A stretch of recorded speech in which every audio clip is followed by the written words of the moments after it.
Hey David, I wanted to go ahead and thank you for taking the time to pull up with me today. I'm trying to get with some of the managers and get some feedback on the MBO standards that we have in place.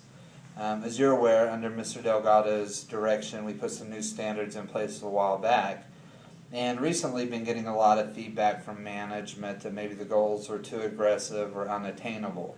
So what I wanted to do was meet with some of the managers, get the feedback from them so I could provide it directly to Mr. Delgado.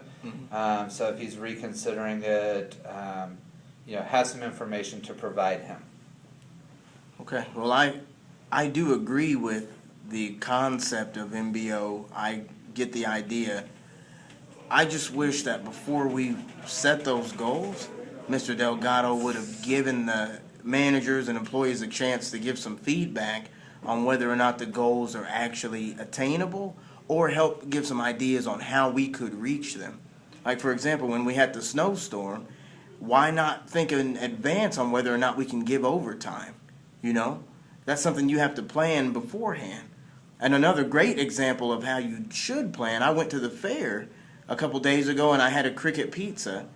And when I went, just imagine, those crickets take a long time to harvest, to go and get them salted up and smoked and everything. And you have to have 16 crickets per pizza.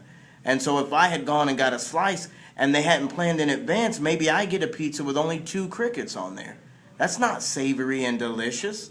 That's a letdown. And so next time, I would just say that when we set these goals, if we want to make a high expectation of our employees, let's just plan it in advance so that we know we can reach those. Mr. Delgado can't know all the pitfalls that would come by himself, so he needs feedback first. Think about cricket pizza. It's important.